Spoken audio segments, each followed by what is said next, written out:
1/2 cup ஜவ்வரிசி எடுத்து நல்லா பவுடராக அரைச்சிக்கலாம். அரைச்சதுக்கப்புறமேலு 1/2 கப்பு அதே அளவுக்கு ரவை, வெள்ளை ரவை, வறுத்த ரவையோ வறுக்காத ரவை எதுனாலும் பரவாயில்ல, வறுக்காத ரவையோ எடுத்துக்கலாம். அதையும் சேர்த்து அரைச்சிட்டோம்.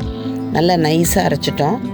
அரைச்சதுக்கப்புறம் 2 டேபிள் ஸ்பூன் அளவுக்கு அரிசி மாவோ இல்லைன்னா கார்ன்ஃப்ளவரோ சேர்த்து ஒரு அடி அடிச்சுட்டு, உப்பு, மிளகாய் பொடி, 1/4 கப்பு அளவுக்கு தயிர் சேர்த்து நல்லா அடிச்சுக்கணும்.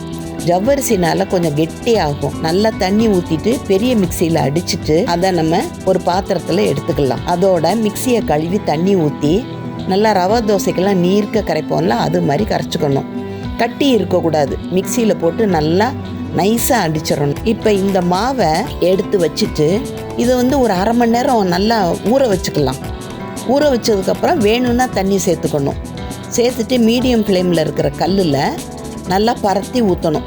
எண்ணெயோ நெய்யோ சேர்த்துட்டு மூடி வச்சு சுட்டோன்னா திருப்பி போட வேண்டாம். மூடி வைக்காமல் இருந்தோன்னா 2 பக்கமும் திருப்பி எடுக்கலாம்.